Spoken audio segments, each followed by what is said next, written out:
Ito po ang iyo pong kapatid, si Monsignor Armando Tamayo Espirito, na siya pong nagbibigay ng mga aral tungkol po sa simulain na walang iba kundi ang simulain po ni How and Rizal, ang Iglesia ng Diyos na buhay. Ito po yung tinutukoy niya sa pamalaang espiritual na ito po ang siyang ating kinasasaligan at dito tayo napapaloob sa tunay na iglesia. Sanglibotang banal na simulain ni How and Rizal, ang iglesia ng Diyos na buhay. Binabati ko po ang lahat ng ating pong mga kapatid sa bawat mga balangay, ang ating pong mga pamunuan sa bawat balangay. Binabati ko po ang ating pong mahal na Pangulo sa Baguio City, ang Pangulong Rolando Tagudin Gamit, ang ating balangay po dyan sa La Union, Barangay Dulao, Aringay La Union, sa pangunguna po ng ating pong pare dyan na si Monsignor Martin Rituerne at ang kanyang pamilya. Sa ating pong balangay sa Barangay Rosario Aringay La Union, sa panguna po ng ating pong obispo diyan, si Obispo Rone Kaninindin. Gayon din po sa ating pong sentro o Central Church natin, sa panguna po ng ating kapatid na Ramon Rivera, na siya po ang ating pong Pangulo sa ating pong balangay sa Barangay Burgos, San Jose, Tarlac. Yan po ang ating sentro.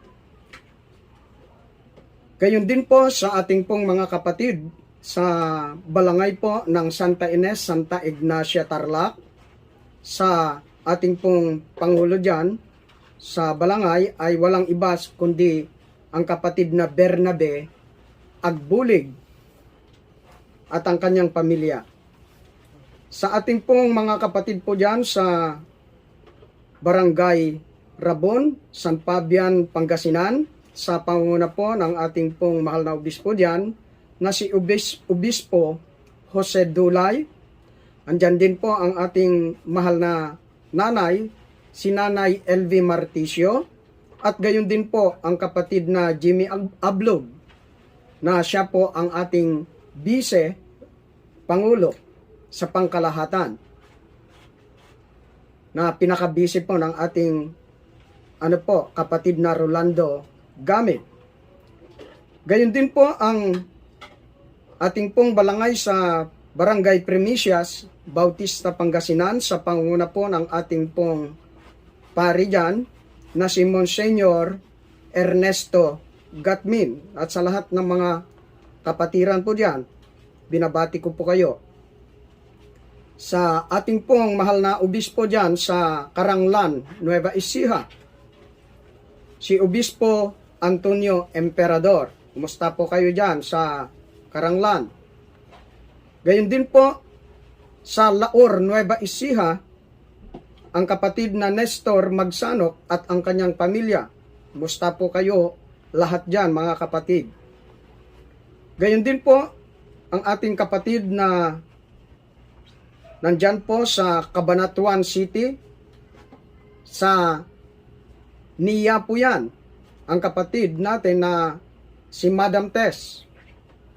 Gayon din po sa Saragosa, Nueva Ecija, sa Barangay Hachi Romero, ang kapatid na Tita. Andyan din po ang kapatid na Carmen. Sa Barangay Macarse, Saragosa, Nueva Ecija, sa panguna po ng kapatid na Ramil Sanchez. At ang kapatid na Doming Isguera. Kumusta po kayo lahat dyan, mga kapatid? Sa mga kapatid po natin sa balangay po ng Barangay Del Pilar, West Saragosa, Nueva Ecija, si Brother Efren Morillo. Kumusta po kayo? maging ang inyong pamilya na kahit mo andoon sila sa abroad. Kumusta na lang po sila. Gayon din po sa ating pong balangay sa Santa Ignacia sa Poblacion West. Andyan po ang ating mahal na nanay na si Nanay Adela Marticio. Andyan sila kapatid na Ben Marticio. Kumusta po kayo lahat dyan? Sa Barangay Sampaguita, Oriental, Mindoro po. Andyan po ang mga kapatiran natin, tulad po ni kapatid na Juliet at Aurora Laktawen. Kaya, mga kapatid, sa mga hindi ko po nabate, hindi ko na po kayo isa-isahin, at nagpapasalamat po tayo sa pagkat nabibigyan po tayo ng pagkakataon o daan para tayo po ay sa malayo man na lugar ay naaabot po tayo sa pamamagitan po ng pangangaral, sapagkat sa panahon po ng pandemic na ito, napakahirap po ngayon maglakbay upang tayo po ay magtipon-tipon o tayo po ay magkaroon ng mga meeting. Kaya sa pamagitan po nito ay aking pong naipapaabot ang aming pong pagbate. Kasama ko po ang aking may bahay na si kapatid na Gina Kasilang Espiritu. Nandito po kami ngayon sa Manila, sa Quezon City. Kami po ay bumabati sa inyong lahat ng magandang gabi. At tayo po ay darako sa pagtatalakay sa mga mahalagang mga aral na dapat po natin ito ay alalahanin sa lahat ng mga kapatiran. Sa panguna po ng ating maestro na si Tatay Dr. Judge Pilihaw, sa katauhan ni Dr. Felipe Moral de Marticio, ay alalahanin po natin ang mga bagay na kanya pong sinabi at mga iniwan para sa atin upang huwag tayong mga ligaw sa mga huling panahon, lalong-lalo na nakikita po natin o namamalas ang mga bagay na nangyayari sa ating pong mundo at gayon din po sa ating pong bansang Pilipinas na pinakamamahal ng ating pong Ama na walang iba kundi si Amang Dr. Jose Rizal sa kanya pong pangalan bilang Hube Rexal. Sa pagkakataon na ito, tatalakayin po natin ang tunay na iglesia. Bakit sinabi ko pong tunay na iglesia? Sapagkat mayroon pong itinayo ng tao na hindi po ito'y itinayo ng Diyos. Alalahanin po natin ang sinabi po ng ating pong tatay na mayroon lamang pong iisa na titindig sa huling araw na ito po ang siyang sasakop sa buong mundo. Kaya ang sanglibutang banal na simulain ni Howe and Rizal, ang iglesia ng Diyos na buhay, ay siya po ang kanyang iniwan para sa atin na kung saan po tayo ay matipon, sapagkat sa huling araw ay tinitipon po ng ating Ama ang kanya pong mga anak na kumikilala at nananampalataya sa kanyang banal na pangalan. Sapagkat sa marami pong panahon ay dapat po natin maunawaan ang mga bagay na kanya pong iniwan, lalong-lalo na ang aklat na ng pamahalaang espiritual, na ito po ay itinapos ng ating Ama upang iwan para sa atin sa mga huling araw na ito. Kaya nga, mayroon pong tinutukoy ng ating mahal na Ama. Kung bakit mayroon lamang pong isang titindig, nais ko pong basahin sa inyo ang aklat po ng Epeso. Kapitulo 4, magsisimula po tayo sa versikulo 4 hanggang sa 6. Ito ang nakasulat sa aklat ng Epeso, Kapitulo 4, versikulo 4 hanggang 6. May isang katawan at isang espiritu, gaya naman ng pagkatawag sa inyo sa isang pag-asa ng pagtawag sa inyo. Isang Panginoon, isang pananampalataya, isang bautismo, isang Diyos at Ama ng lahat, na siyang sumasa ibabaw sa lahat at sumasa lahat at nasa lahat. Ito po ay isang bagay na dapat po natin maintindihan, na mayroon lamang po talagang iisang katawan, iisang iglesia ang tinutukoy po nito. Iisa lamang po ang titindig, iisa lamang po ang katotohanan, sapagkat mayroon lamang din po iisang Panginoon, isang bautismo, o iisa lamang po ang tunay na pananampalataya. At mayroon lamang pong iisang Diyos na dapat makilala, na siya ang ating Ama. At siya po ang sumasa ibabaw sa lahat ng bagay at sa lahat. Binabanggit din po ng ating pong tatay na marami po ang mga kapatid po natin sa iba't ibang mga dako, iba't ibang mga grupo. Ngunit binabanggit po ng ating Ama na mayroon lamang pong iisa na titindig sa huling panahon.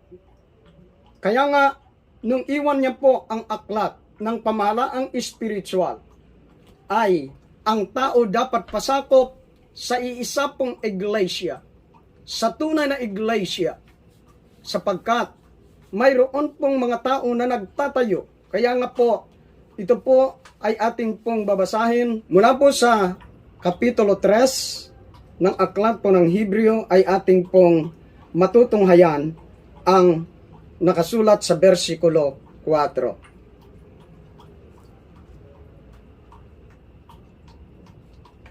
Sapagkat ang bawat bahay ay may nagtayo, datapwat ang nagtayo ng lahat ng mga bagay ay ang Diyos.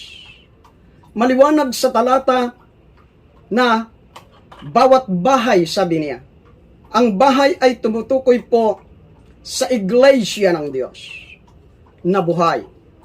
Kaya nga, may mga nagtatayo ng sariling kanila.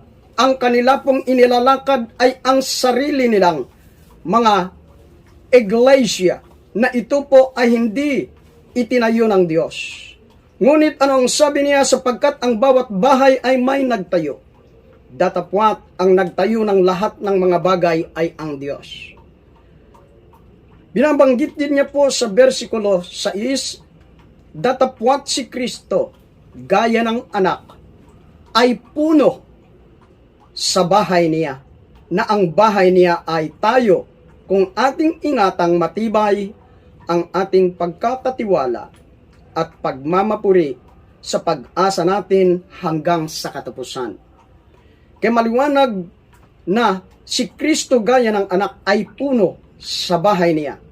Kaya sa panahon ni Kristo, nung siya po ay nasa pangangaral ng Ebanghelyo, ay binanggit niya ang mga katagang ito upang ang tao ay huwag maligaw, sapagkat ang nais ng Diyos, ang tao po, lalong-lalo na ang mga anak ng Diyos na sumasampalataya, ay huwag mapunta po sa pagkaligaw, sapagkat ang nais ng Diyos ay matipon tayo sa mga huling mga araw sa iisa pong katawan o sa iisa pong iglesia, na siya po ang titindig at magmamana ng kaharian ng Diyos.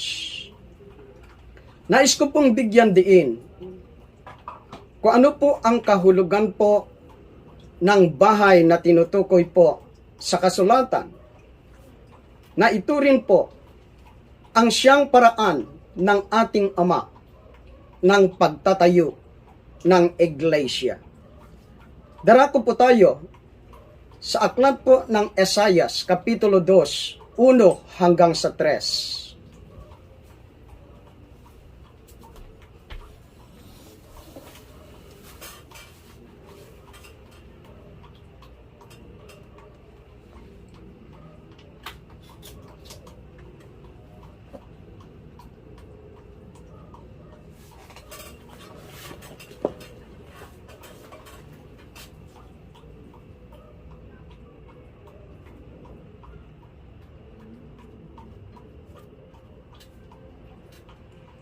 Ang salita na naalaman na Esaias, na anak ni Amos, tungkol sa Huda at Jerusalem.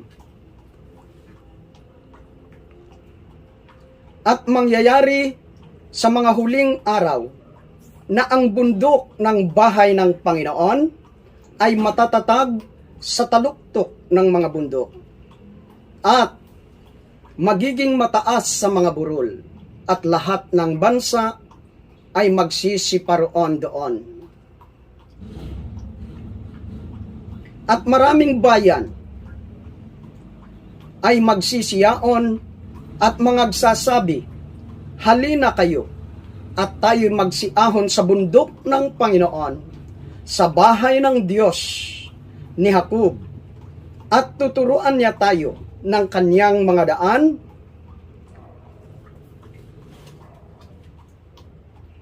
at tayo'y magsisilakad sa kanyang mga landas, sapagkat mula sa Sion ay lalabas ang kautusan, at ang salita ng Panginoon ay mula sa Jerusalem.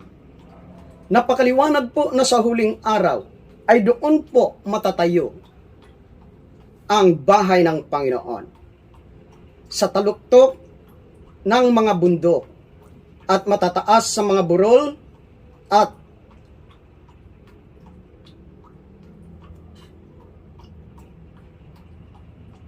lahat ng mga bansa ay magsisiparoon po doon. Kaya ito po ay isang bagay na dapat po natin alalahanin, na lahat ng bansa ay pasasakop. Lahat ng tao ang tinutukoy po niya sa bansa ay pasasakop sa tunay na bahay ng Diyos, na siyang iglesia ng Diyos na buhay. At liban po roon, ang nais ng Diyos na mula po sa katotohanan na iglesia ay doon po matuto ang tao. Hindi lamang po lumakad sa landas ng Panginoon, kundi ang sabi niya, mula sa Sion ay lalabas ang kautusan. Kaya mayroon pong kautusan na tinutukoy ng ating Ama, ang bagong kautusan sa pamahalaang espiritual, na ang magpapatupad nito ay walang iba kundi si Dr. Judge Pilihaw, sa katauhan ni Dr. Felipe Moral de Marticio, ang ating maestro na nagturo sa atin ng katotohanan. Sabi pa niya,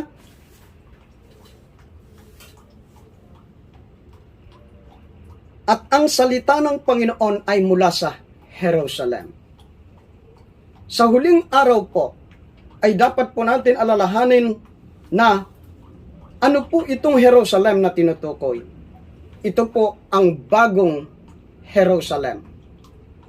Ito po ang tinutukoy niya sa aklat ng Apokalipsis, Kapitulo 3, versikulo 12, at gayon din po sa Kapitulo 21, 1 hanggang sa 3, na mayroon pong bagong langit, bagong lupa, at ang bagong Jerusalem na mananaog buhat sa Diyos. Kaya, nais ng ating Ama na tayo ay talagang matipon, sapagkat nais niya na tayo po ay kanyang bigyan ng pamana ang kaharian, sapagkat ang ating Ama ang siyang magiging hari, hari ng mga hari, Panginoon ng mga Panginoon, maestro ng mga maestro, at hukom ng mga hukom. Ano po ang ibig sabihin ng bahay ng Panginoon? Sa aklat po ng unang Timoteo, Kapitulo 3, versikulo 15, ay ating mababasa ang ganito.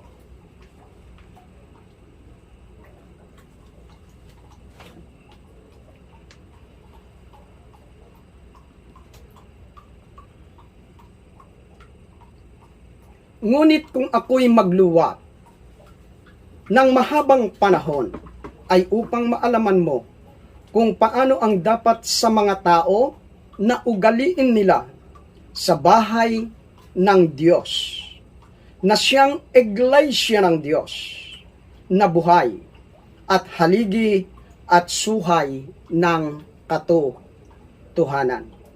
Napakaliwanag po ng ibig sabihin ng bahay ng Diyos na matatayo sa huling araw ay walang iba kundi ang iglesia ng Diyos na buhay.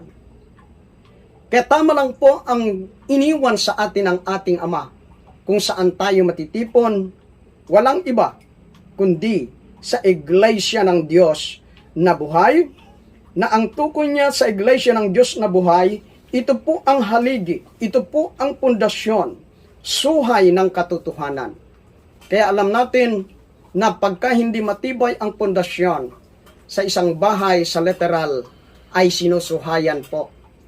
Kaya ibig sabihin, sa pamagitan ng mga aral, ay siyang tinutukoy ng ating Ama, sapagkat ang katotohanan ng mga aral ang siyang nagbibigay tibay sa pundasyon ng pananampalataya.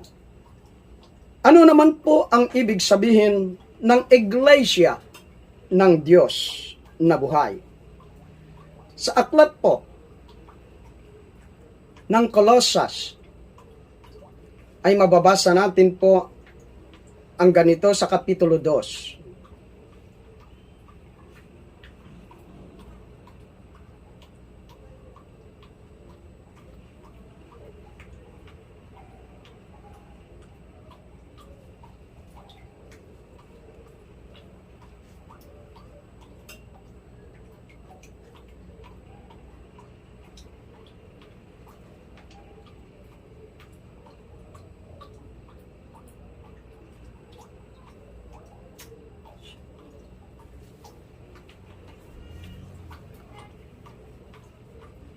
Colosas Kapitulo 1, versikulo 24. Ngayon nagagalak ako sa aking mga hirap dahil sa inyo, at aking pinupunan sa akin ang kakulangan ng mga hirap ni Kristo sa aking laman, na dahil sa kanyang katawan na siyang iglesia.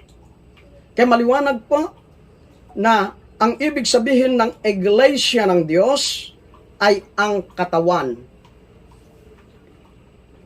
Kaya kanina sa ating binasa, mayroon lamang pong iisang katawan. Mayroon lamang pong iisang iglesia. 4:4 ng aklat ng Epeso.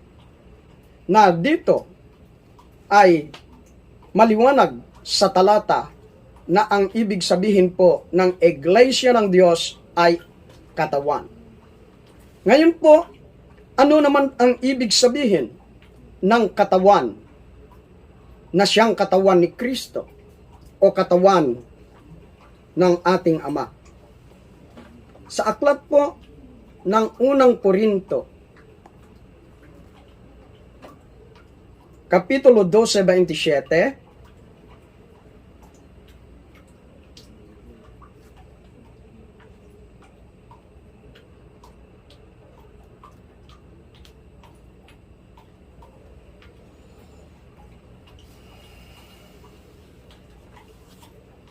ito po ang nasusulat.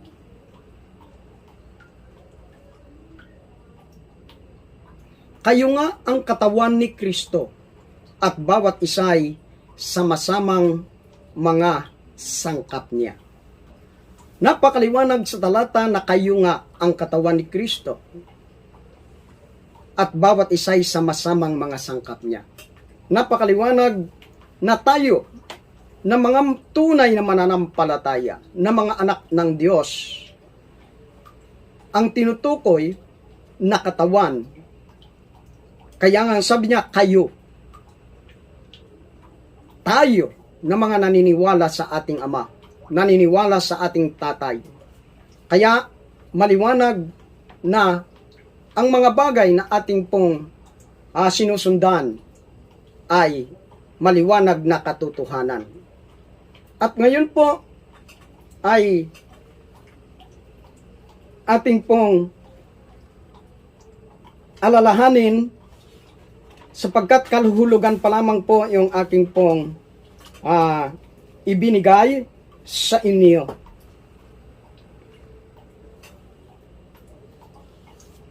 Sino ang magtatayo po ng iglesia? Sa aklat ng Mateo, Kapitulo 16, 18, ay ating mababasa ang ganito.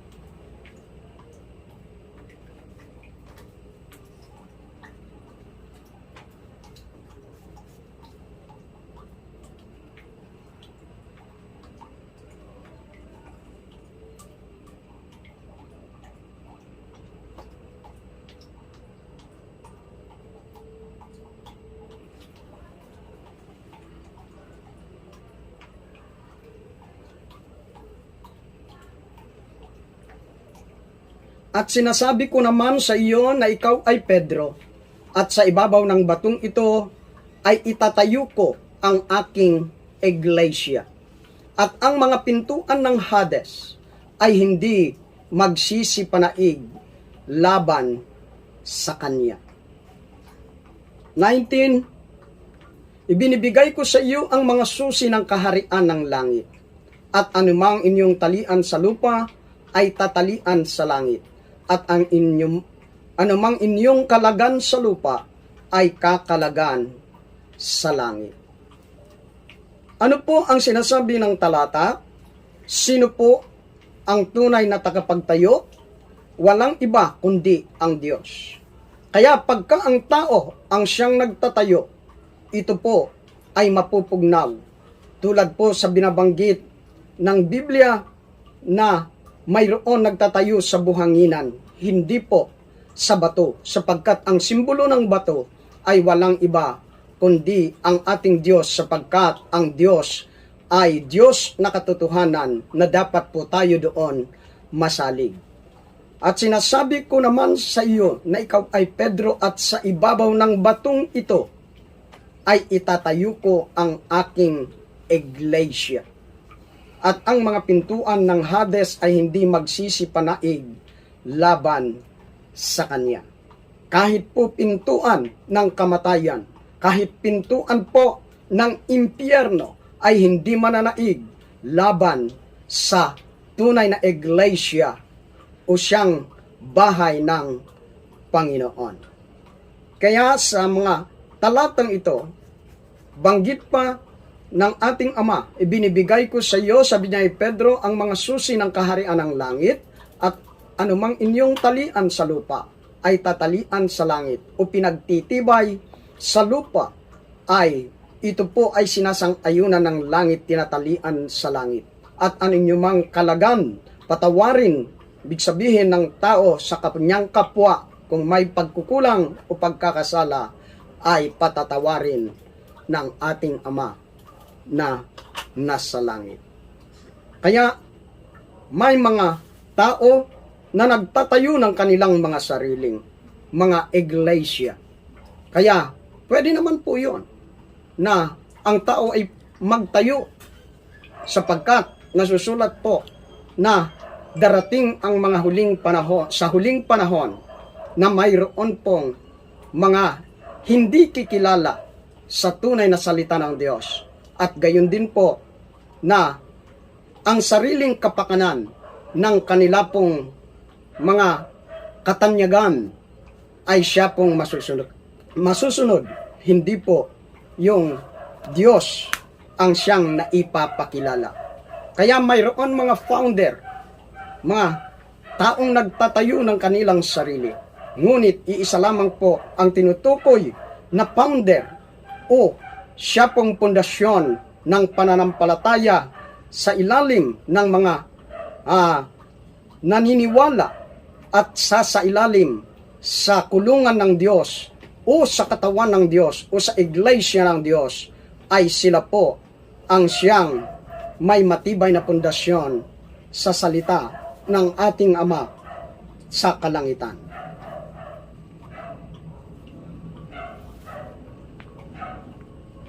Ngayon po, paano nakarating po sa ating bansa o sa bansang Pilipinas ang iglesia, sapagkat nagsimula, alam natin, sa panahon po ng mga Israelita sa Israel.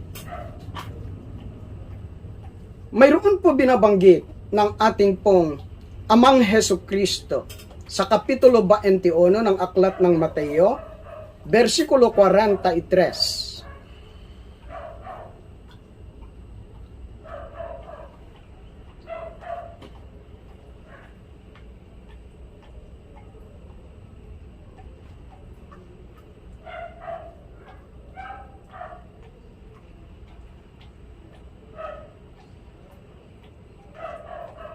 Ito po ang banggit sa Kapitulo 21 ng Mateo 43. Kaya nga sinasabi ko sa inyo, aalisin sa inyo ang kaharian ng Diyos at ibibigay sa isang bansang nagkakabunga.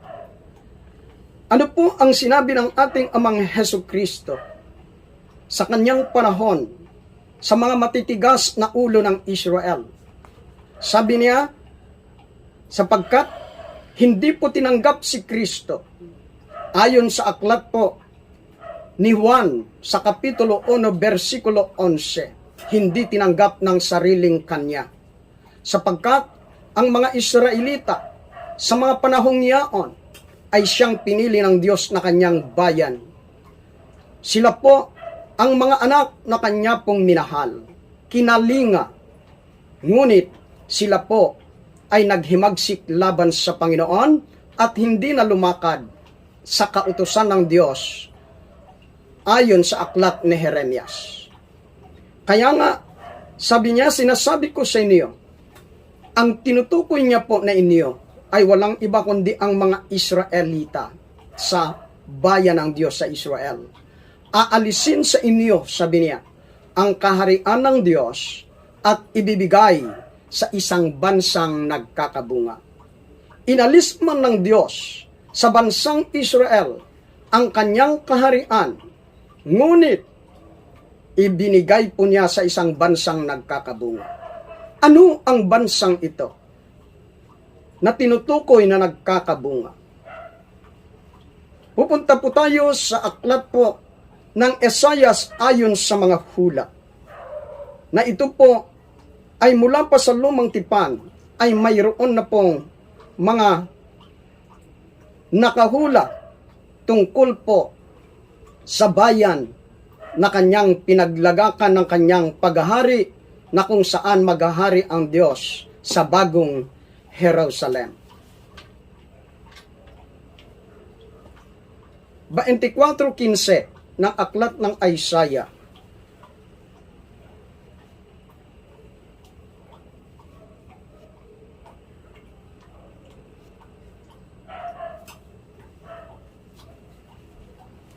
Kaya luwalhatiin ninyo ang Panginoon sa silanganan.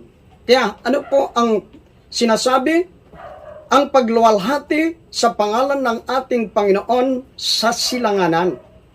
Sa makatwid bagay ang pangalan ng Panginoon, ng Diyos ng Israel, sa mga pulo ng mga dagat. Napakaliwanag po na ang bansang Pilipinas ang tinutukoy po nito, sapagkat ito lamang po ang bansa na napakaraming mga pulo. Lahatin na po natin ang mga bansa sa buong mundo na ang bansang Pilipinas ng una 1,700 islands na nandito po sa ating pong kapuluhan sa ating bansang Pilipinas na pinakamamahal ng ating tatay. Sa aklat pa rin po ng Isaiah o Isaias, Kapitulo 46, versikulo 10 hanggang 11 ay ganito po ang nasusulat.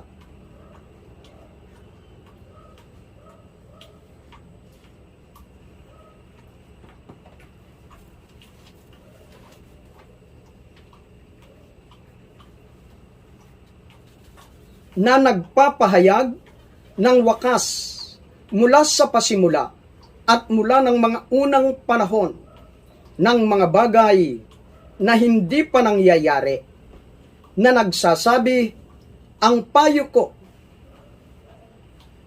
ay mananayo at gagawin ko ang aking buong kaligayahan. Mangyayari po ang nakahula sapagkat, sabi niya rito, mula pa sa wakas, nagpapahayag ng wakas mula sa pasimula at mula ng mga unang panahon ng mga bagay na hindi pa nangyayari. Ngunit ang lahat ng ito ay mangyayari sapagkat nasusulat. Na nagsasabi, ang payo ko, ang ibig sabihin, ang salita ng Diyos, ay mananayo at gagawin ko, sabi niya, ang aking buong kaligayahan.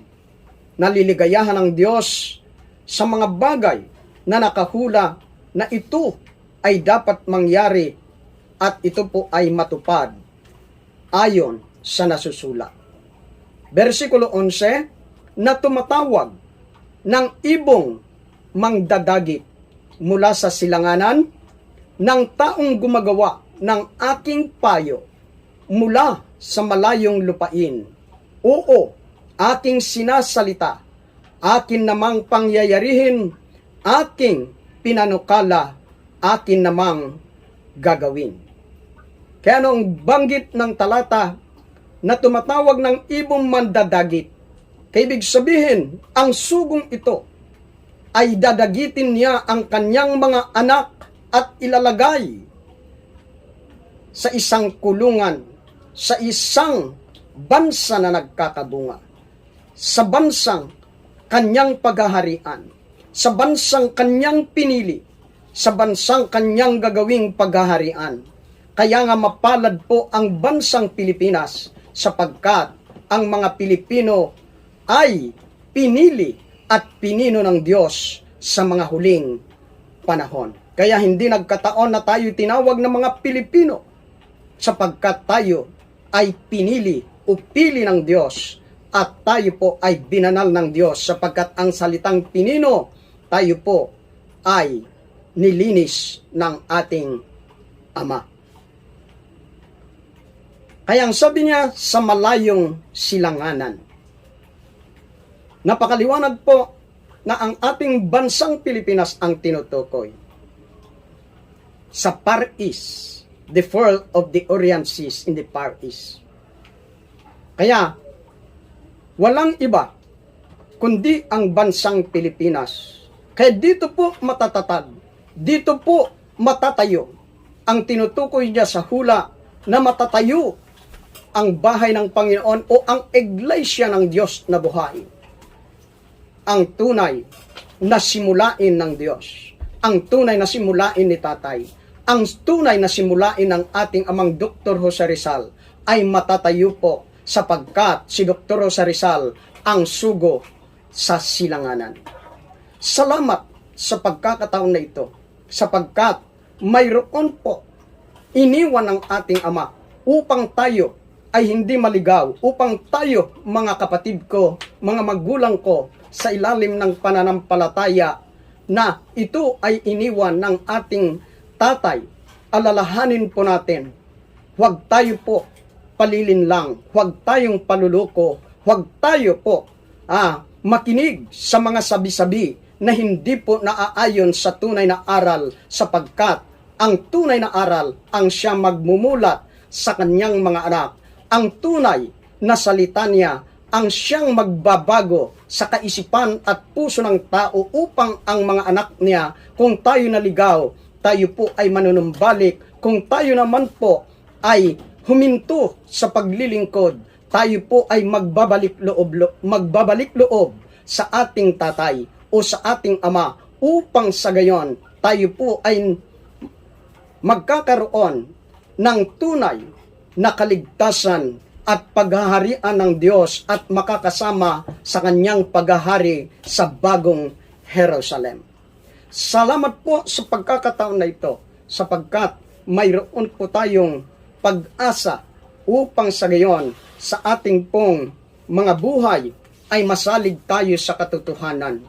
Ibig sabihin, ang pundasyon po natin ay sa aral po ng ating Ama. Ito po kung papaano sa panahon ng Kristo ay mayroon pong binabanggit sa mga talata ng aklat po ng Epeso sa Kapitulo 2 na dapat tayong masalig sa mga tunay na aral ng ating Ama. Babalikan po natin ang aklat ng Epeso.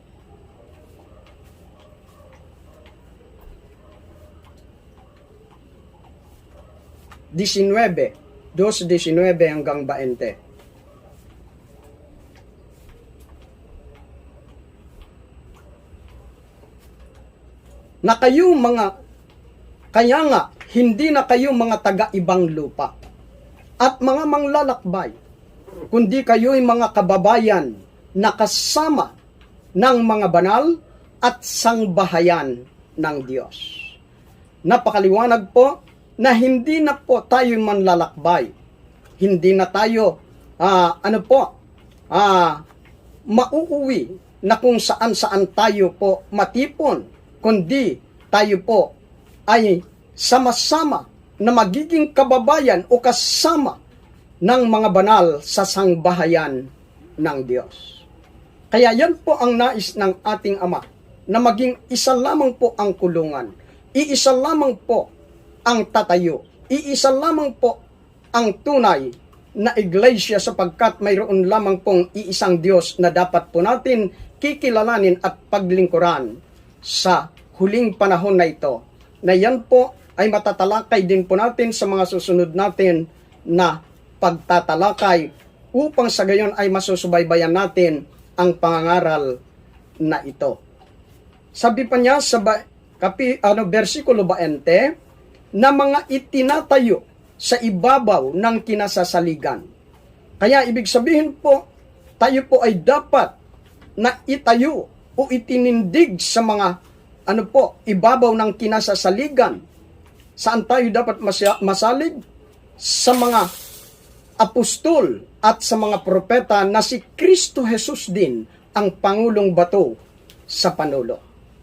Kaya ito po ay binabanggit upang sa gayon ang tao po ay masalig sa tunay na aral na mga iniwan ng ating pong Amang Hesukristo sa panahon niya sa mga apostol na kanyang pinagkatiwalaan, at ito po ay nahula. Binasa natin kanina sa aklat po ng Isaiah Kapitulo 2, versikulo 1 hanggang 3, na ang bahay ng Panginoon ay matatayo o matatatag sa mga taluktok ng mga bundok. Sa maraming mga bundok na nakatayo ngayon, ang bundok ay tumutukoy po sa mga iglesia na makaparami na itinayo po sa ibabaw ng lupa. Na hindi po ito'y itinayo ng Diyos, kundi itinayo ng mga tao na mga naging pundador sa iba't ibang mga pangalan na hindi po sa pangalan ng ating Ama.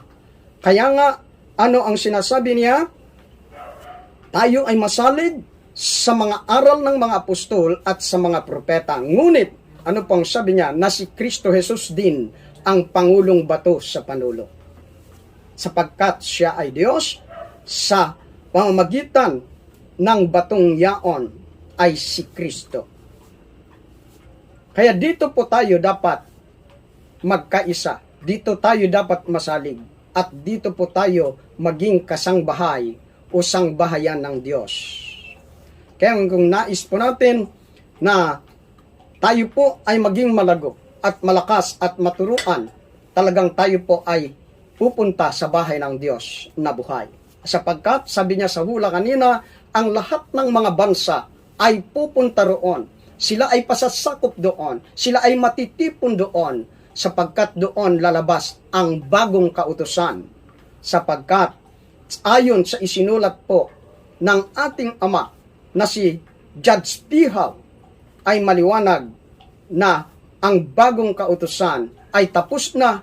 Ayan po yung aklat na ating pong tinanggap sa ating pong tatay sa kanyang banal na pangalan. Napakaliwanag po ang tinutukoy ng aklat na ito. Kaya nais ko pong ipakita sa inyo, natapos na po ang aklat, na ito po ang sinasabi niya sa aklat po ng Mateo 24, versikulo 14. Maliwanag po na pag naipangaral na ang ebanghelyo ng kaharian, kaya mayroon po ebanghelyo ng kaharian sa kaharian. Sapagkat ano po ang sinasabi niya sa nakasulat po dito sa aklat, maliwanag po ang sabi niya, pamahalaang espiritual o batas na ng Diyos ang iiral. Sino pang sumulat at gumawa nito? Hindi po tao, si Dr. Judge Pihaw, hari ng mga hari, Panginoon ng mga Panginoon, maestro ng mga maestro. Sabi niya rito, ano po at tatak at kapangyarihan? 01-A1. 6, 7, 2, 7, 6. Yan po ang tatak, sapagkat ang 01-A1 ay tumutukoy po sa Alpha at ang Omega, ang pasimula at ang wakas. Kaya sa mga susunod po ng mga talakay po natin, maintindihan po natin ang mga bagay na ito. Bakit? Ito po ang siyang tatak ng ating maestro.